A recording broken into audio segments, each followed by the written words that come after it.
Hello, everyone. I would like to deeply thank the IETS organizers for making this event possible during such a challenging time. So thanks again, Patrick and Anne, for inviting me to speak about in vitro production of small ruminant embryos, latest improvements, and further research.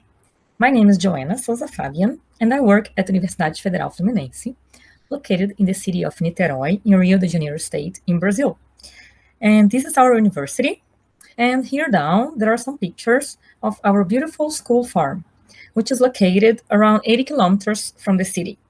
And it's a very beautiful place, and you're all invited to visit us here. So we all know that the human population is exponentially increasing, especially in the world's poorest countries. And each new arrival will need food, water, and everything else, of course. And small ruminants, they are important sources of milk, meat, skin, wool, and fibers, especially in developing countries. So in order to the world to be able to produce enough food to feed everyone, we need to be efficient. We need to produce more in less space. And how to do that? So the assisted reproductive technologies, the ARTs, are important tools for the genetic improvement.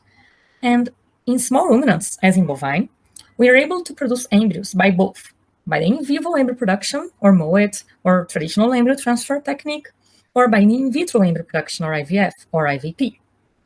In bovine species, the recent main trends indicate a decrease in the number of in vivo-derived embryos and an increase in the number of in vitro fertilized embryos. However, in small ruminants, the traditional embryo transfer remains the primary art to produce embryos. And these data are the most recent ones published last month, and these ones are in sheep, okay? So we can see that Brazil reported the highest number of in vivo-derived embryos being produced with over 10,000, while the United States led the production of IVP embryos with almost 1,000 embryos. In goats, as observed in the last year, the United States led the production of in vivo-derived embryos with more than 7,000, and Spain was the only country that reported IVP embryos being produced. And certainly, these data are underestimated because many countries do not report their commercial activities to IETS. So I take this opportunity to kindly ask you all to help us in this data collection. It is very important to see this data because we can figure out about the new trends, what is happening in the embryo industry. So for instance, we can see here that the production of sheep embryos has been markedly greater than that of the goat embryos. And these are the same for the in vivo and also for the in vitro data, okay? And interestingly, we can see that the IVP number of sheep embryos was markedly greater from 2018 to 2019. So there are several advantages of the IVP technology compared to the traditional embryo transfer, and I'm sure you all know that they are the same for bovine, so I'll skip that, okay? And possibly the strongest differences for the small ruminants is in the increased need of using hormonal ovarian stimulation in live females, and also to the fact that usually we have only conventional semen available. Sexed semen is usually not available commercially for small ruminants.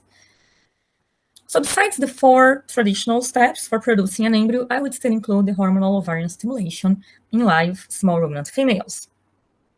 And as in other livestock species, the COC collection can be performed by the use of slaughterhouse-derived ovaries, and this is a cheap source of oocytes that can be recovered after the follicle aspiration or ovary slicing in the case of prepubertal animals. However, the use of IVP as a tool for the genetic improvement obviously requires the recovery of oocytes from selected live females. And the laparoscopic ovum pickup is the technique of choice to recover these oocytes from live small ruminants. And there are several aspects that are able to affect the loppule system and thus the amount of COCs and their quality. So they must be considered.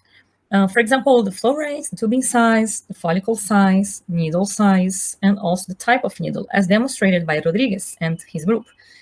And when we start working with loppule, it may take some time to adjust all these details, but it's not difficult. So just a quick remark. When I arrived in France from my sandwich PhD, I was quite surprised when they told me that their IVP results were much lower when they were using lopio-derived oocytes than when they were using slaughterhouse oocytes. Of course, we knew these goats, we knew they were healthy and had a good nutrition and everything like that, and of course, we had no idea about these ones. And interestingly, we found in the literature some studies using a shorter time for in vitro maturation when working with lopio, and there's a longer time for slaughterhouse oocytes. Probably because these goats here, they were already stimulated and primed for maturation. But this hasn't really been compared, so we didn't know if it was really needed and even better doing like that. Okay, so, but we wanted to understand what was happening in our lab. I mean, are the lopio and slaughterhouse-derived COCs, are they different? Do they need a different time for in vitro maturation? So I'll speak about that later. And about lopio, just a second. About lopio, this is an interesting study from Jabuticabal's group. It's Brazil.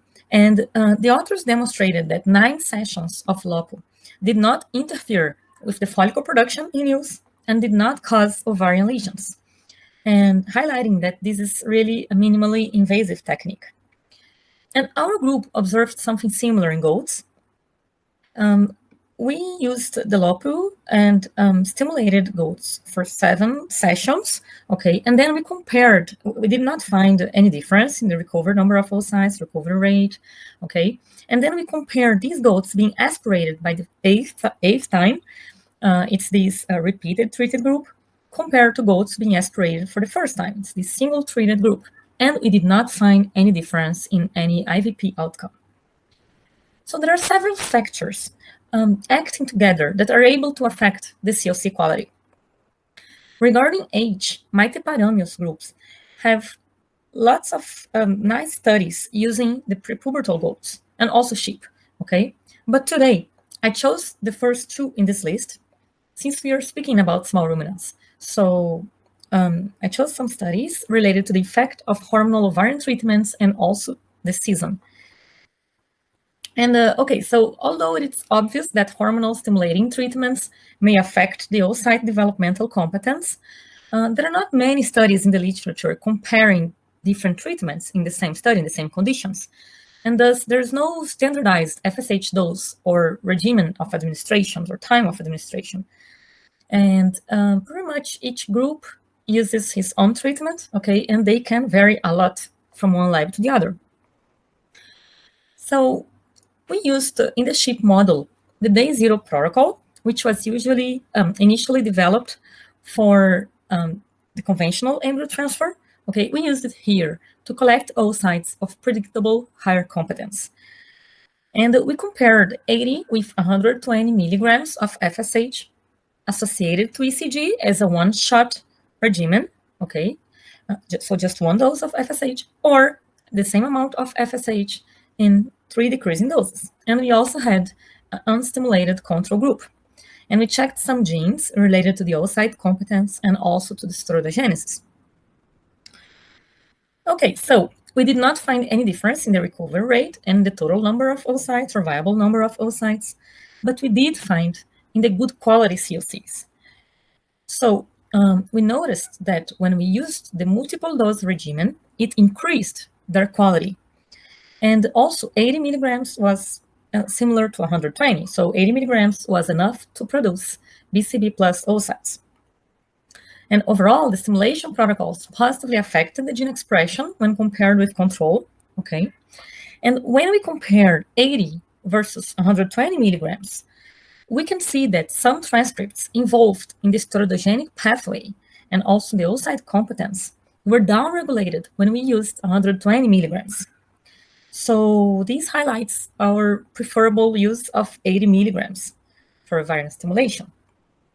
And when we compare both regimens of administration, we found some transcripts involved in the steroidogenesis that were downregulated in the one-shot group, favoring the multiple dose regimen. So after we obtained this data, we concluded that the dose of 80 milligrams of FSH in 3 decreasing doses, so in multiple doses, was the best protocol out of those we tested in this study. So we continued using this protocol. Okay, this was published just a couple of months ago. And so based in previous studies from Alejo Menchaca's group, demonstrating that an exogenous source of progesterone at the time of FSH stimulation, it enhances the embryo yield in the MOET programs in sheep, we decided to try here to collect oocytes, an exogenous source of progesterone being added also during the stimulation group, okay, or a progestogen source, here a MAP sponge, and our control group was used without any other device here. So the progesterone was only that coming from the CL, from this previous ovulation. And we checked the same genes as before and 2 others. So the progestogen treatment did not affect the viable number or the BCB plus number of oocytes, okay, but it did affect the gene expression. So when compared to control,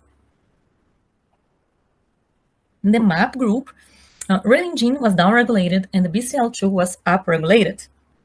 Also, when compared to control, several transcripts involved in the steroidogenic pathway and oocyte competence were in abundance in the progesterone. Okay, and when we compared both devices, also steroidogenic pathway genes and also oocyte competence genes, they were upregulated in the progesterone group. So we concluded that the exogenous progesterone positively impacted the gene expression of BCB plus oocytes, and this is the current protocol we are using in our lab.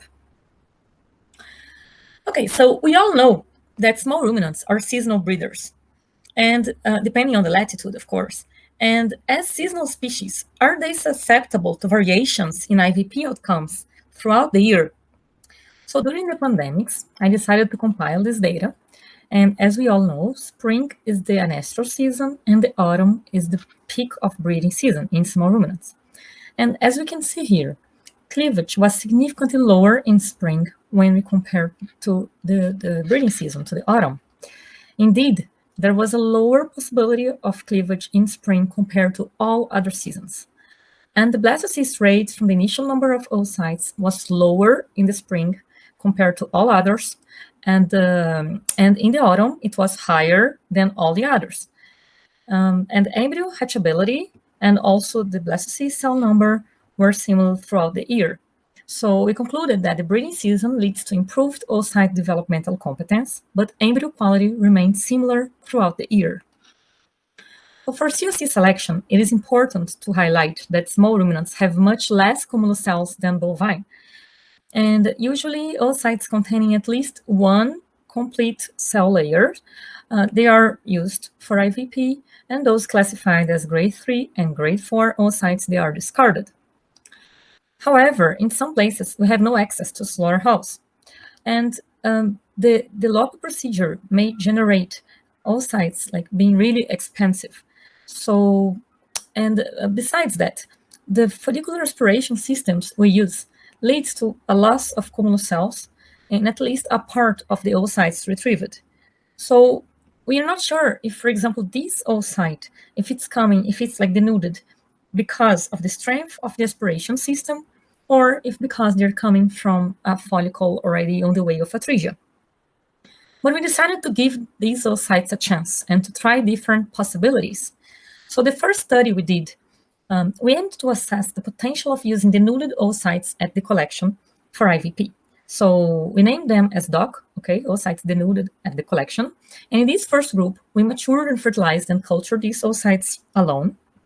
Here in the second line, we mixed these oocytes in the same proportion. So here we are using 25 denuded oocytes and 25 COCs for in vitro maturation and fertilization and development. Or we mix these oocytes only for IVF. So we mature them separately, and then we mix them for IVF and culture. And here the last group is the intact COCs as the control. Of course, the denuded oocyte group, it reached the lowest blastocyst rate comparison to all others, okay? But the interesting thing here is that when we mix these oocytes, only from fertilization, we found different rates, blastocyst rates, when compared to the COCs. However, when we mix them since maturation, we did not find a significant difference to the oocytes, to our control, to the COCs. So we concluded that some oocytes that were already denuded at collection, they will develop satisfactorily to blastocysts when matured and fertilized in the presence of intact COCs.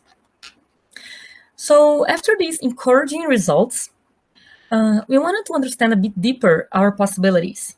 So firstly, we assessed the effect of different in vitro maturation media for these oocytes, okay? And in this study, we used only slaughterhouse oocytes. And for their selection, it's important to emphasize that we only used oocytes presenting homogeneous cytoplasm, so they had to be good looking, at least partly. And then we submitted them to different IVM systems. So we used a more simplified, a more defined medium containing only EGF and cysteamine, or the mixed medium contains several molecules, and this was actually the medium used for bovine IVM in the lab at that time. Okay, so it's a semi-defined medium, and we did another medium containing serum, so it's a non-defined medium, and we also had a control group with intact COCs. And so after maturation, all the subsequent steps were the same. And of course, the control group with intact COCs, it had a higher blastocyst rate from the initial number of oocytes compared to all other groups. And we did not find any difference among the three media tested, okay? So the inclusion of more complex substances in the in vitro maturation medium did not increase the IVP rates. So considering that, and so since the fetal calf serum did not promote any benefit, we decided to continue our experiments without this undefined group, okay? So then we checked the IVM duration on the meiotic progression of these oocytes when submitted to both media. So we performed the in vitro maturation for 18, 22, and 26 hours. And although in the EGF medium, so in the defined medium, the increase of 4 or 8 hours of maturation did not promote any benefit. For the mixed medium, for the semi-defined medium, 22 hours were needed since it was like they reached a higher maturation rate when cultured for 22 hours. Okay, so we found this difference in both media. And after this maturation kinetics was established, we wanted to determine the intrinsic potential of these oocytes by submitting them to IVF or to parthenogenetic activation. And these embryos were vitrified to check their cryoresistance. And regardless of the medium, the parthenogenesis rates, the parthenogenic groups, lead to a higher blastocyst rate from the initial number of oocytes compared to the IVF groups. So we believe that these oocytes already found denuded at collection. They could have an intrinsic competence to development. We just need to find out and to adjust the culture conditions, mainly during IVF. Okay, so we need to adapt these conditions for them. And how about embryo survival?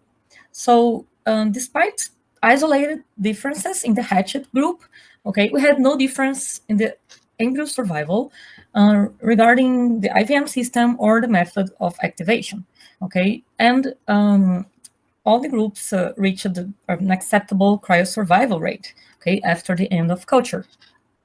So finally, we decided to check the effect of different proportions of these denuded oocytes and the COC for in vitro maturation and fertilization. So besides that group, which we did half and half, okay, 25 oocytes and 25 COCs, we also did 1:9 proportion. So here we were using 45 denuded oocytes and 5 COCs for in vitro maturation and fertilization. But I must say that this proportion was like too much, so it had like a lower cleavage and blastocyst rates when compared to the COC, while when we used that proportion of half and half, we had similar results to our control group. So this remains as the best option when trying to use denuded oocytes for IVP.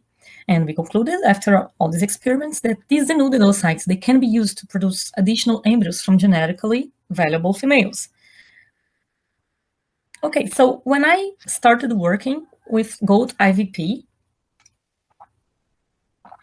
Of course, I began reading a lot and trying to define a good IVM protocol for goat COC. But I couldn't really answer some basic questions, like what was the ideal IVM medium for goat COC? What was the ideal duration time of IVM? So we can find studies using goat oocytes that are maturing for 20 hours and others doing vitro maturation for 32 hours. And also, is there a difference in the IVM kinetics between these oocytes coming from Loppe or slaughterhouse? So we designed this study to try to answer these questions. And first, we assessed the effect of an undefined, semi-defined, and defined in vitro maturation media. Okay, so here we only used grade 1 and 2 slaughterhouse oocytes in this first experiment. And pretty much is the same design as I showed before. So we used the 3 different media, okay, to produce embryos.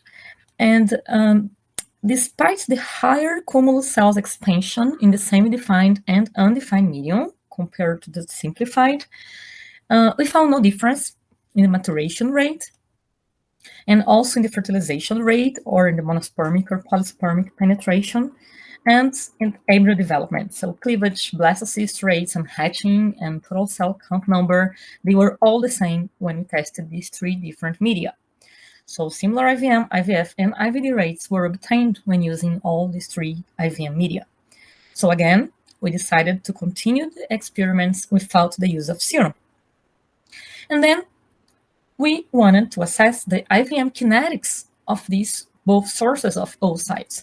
Okay, so we had these Loppe oocytes and slaughterhouse and submitted to both media we mentioned, and they were matured for 18, 22, and 26 hours of maturation. And here it's quite interesting because when we use slaughterhouse oocytes matured in the simplified medium, in the EGF medium, we had similar rates when culturing for 18 or 22 hours of maturation.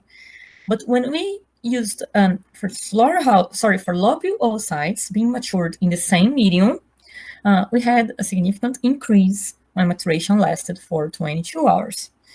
And in fact, overall, the slaughterhouse oocytes were maturing faster than Loppe oocytes in the EGF medium, both for 18 and 22 hours, okay?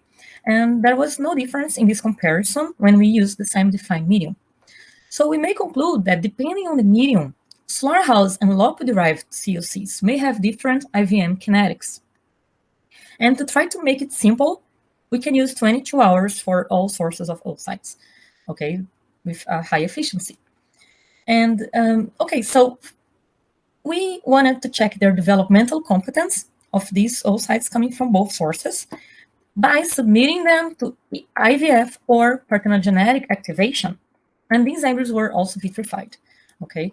So whereas the cleavage rate was acceptable for the slaughterhouse oocytes, around 67%, from the Loppe oocytes, they were significantly lower, around 38%.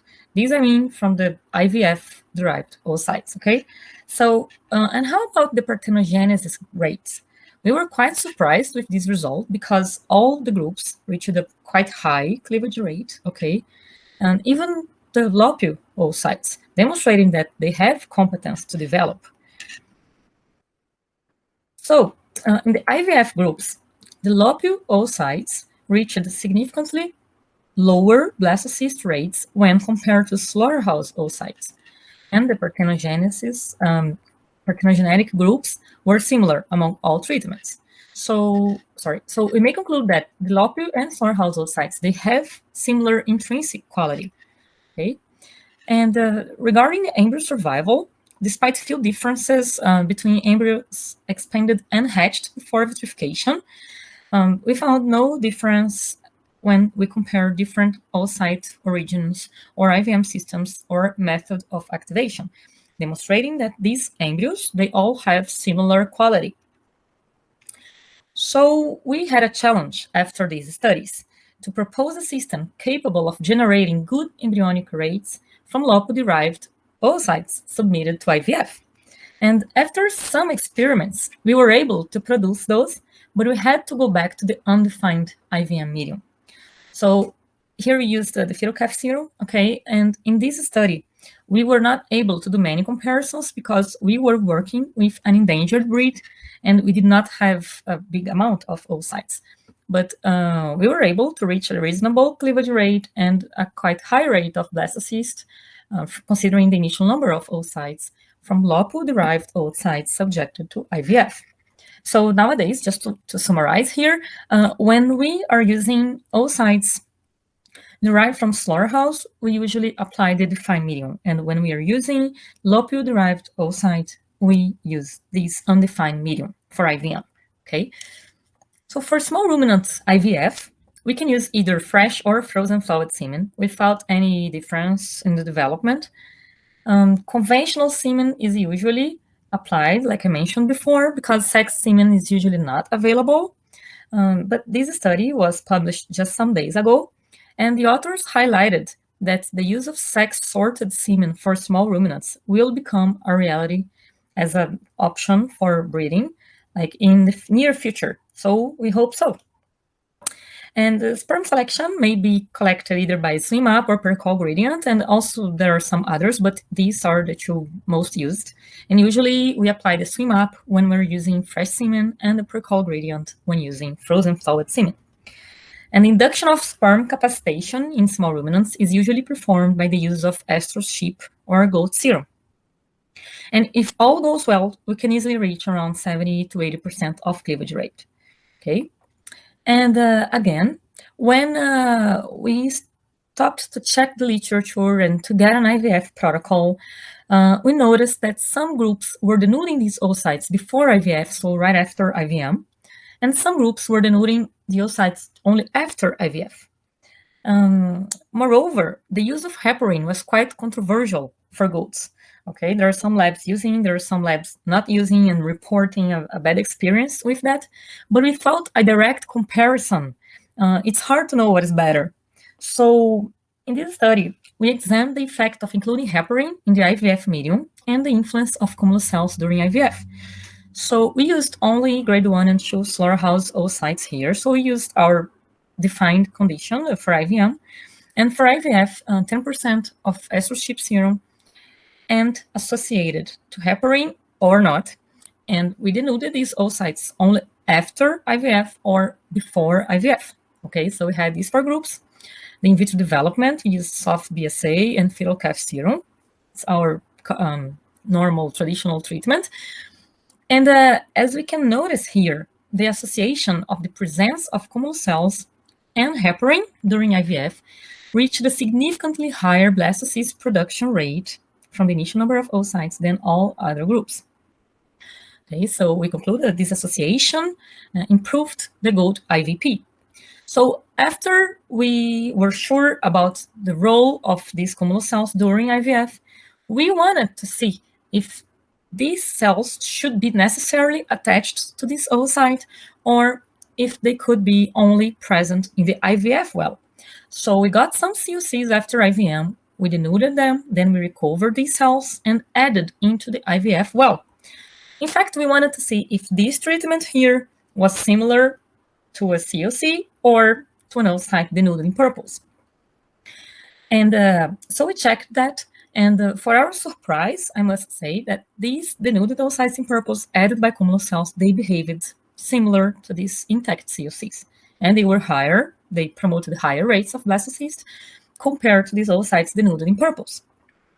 So the association of oocytes with cumulus cells, either separately or in intimate contact during IVF, improves the goat IVP. And this is our current protocol now. We use heparin and we only denude these oocytes after IVF, okay? But this observation that the role of these cumulus cells, even when not attached to the oocyte, kind of opens new perspectives for the future. And very recently, these papers from last year, Alejo Menchaca and his group also demonstrated the role of cumulus cells removal after IVF. So they also compare the cumulus cell removal before and after IVF, and they showed their benefits during IVF. Okay. So we know that in vivo systems, the occurrence of polyspermy is quite low, under 5% of the cases, but this can be a problem for several species during IVF, okay, mainly porcine and right after the goats. So we prepared this table for the review for the current presentation. Okay, you can find this review in the proceedings, and we can see here that the occurrence of polyspermy may reach almost 50% of the cases in the goat IVF. Okay, while this occurrence in sheep is considerably lower, and also the conditions used for the goat and sheep IVF vary a lot from one study to the other regarding the sperm concentration and also other variables. And we know that in the porcine model, the use of 10% of oviductal fluid before or during IVF promotes beneficial effects on oocytes by controlling the penetration rate, okay? So in enhancing the monospermic rate. So we decided to check that in goats. The use of oviductal fluid to try to modulate polyspermy during IVP during the non-breeding season. So can it be an alternative for polyspermy modulation in goats? So basically what we did here was the use of our control system for IVF, like I mentioned before, or the addition of 10% of oviductal fluid during IVF, okay? And we used 1, 2, and 4 million of sperm. We compared these different concentrations. And curiously, we did not find any difference at cleavage or blastocyst rates or hatching or total cell count number. But when we compared the oviductal fluid versus the control at the same sperm concentration, we found no difference in any fertilization parameter. But when we increased the sperm concentration, also we found no difference for penetration, but we did find for the monospermy. So as we increased the sperm concentration to 4 million, it decreased the polyspermy rate in both groups, oviductal fluid and control groups. And in the oviductal fluid group, when we used 1 million of sperm, we reached a higher IVF efficiency in terms of the production of normally fertilized zygotes from the total number of oocytes when we compare to 4 million of sperm. And overall, if we pull data regardless of the sperm concentration, we find a difference in the monospermic rate favoring the oviductal fluid group. Also, we found a tendency favoring the oviductal fluid in the IVF efficiency. So the addition of oviductal fluid during IVF may at least partly modulate the polyspermic incidence in goats. So I'm almost finishing. And the last step, the in vitro development step, it's in small ruminants, it must be conducted under lower tension of oxygen. Otherwise, the results are very, very low. And I chose this study, which is very beautiful, from Rodriguez Dorta and co-authors, where the authors aimed to evaluate the effect of co-culture with goat oviductal epithelial cells on the pregnancy rate after the transfer of vitrified embryos. So the authors compared the use of soft medium with this GOEX system, and they found a significantly lower blastocyst rate when using the GOEX system. However, when these embryos were challenged by vitrification, the GOEX vitrified group reached higher pregnancy and higher kidding rates, so number of offspring born, okay, than the soft medium, and demonstrating that this GOEX may lead to a better cryotolerance of these embryos. And regarding pregnancy rates, in this recent and nice review from Menchaca, they reported a 50% in average of pregnancy rate after the transfer in fixed time, okay, of fresh IVP embryos in the merino breed. And they also mentioned that the pregnancy rate is 10% higher when transferring 2 embryos instead of 1. However, the birth weight is lower in twins, and the lamb survival rate after birth was much greater with single pregnancies. So they reported that in their conditions, they're preferring to transfer only 1 embryo per recipient. And we are also doing that in Brazil most times. We only transfer 1 blastocyst per female recipient, of course. And to finish, I chose this recent study from a group from Poland and Canada, where the authors aimed to associate the time-lapse imaging to the kinetics of ovine embryos. So this is a video from the lab where I did my PhD. We also had this primal vision system there. And so the authors were able to demonstrate that these kinetics of the ovine embryo development are significant predictors of their potential to develop up to the blastocyst stage. So it can be used as a marker of blastocyst quality, enhancing the efficacy in sheep IVP. And I'd like to highlight to you all that there are 3 new chapters about small ruminant embryos at the IETS website, okay? And to finish, I'd like to say that although the IVP is well consolidated in cattle, its use is more restricted in small ruminants. And because of the limited demand, there are lower numbers of technicians and researchers involved in the in vitro embryo production industry in small ruminants, making its progress slower than in bovine. So I'm sorry if I disappointed you, okay? But the good news is that although the logistics of oocyte collection is more complex in small ruminants than in bovine, in general, the IVP outcomes are similar. So there's no reason for us not to work with these great animals. And I'd like to acknowledge all my collaborators and mainly my supervisors during my PhD, Vicente Freitas and Pascal Mermiot. And Pascal is also receiving my PhD students now, which is great because we're continuing working on goat IVF. And I would also like to acknowledge the research funding agencies from Brazil that support our projects. And this is my team. These are my colleagues who I work every day with in the reproduction sector at the university. And here are my great students that help me a lot every day. So thank you very much. And I hope to see you all in Savannah, Georgia, in the next IETS. Thank you.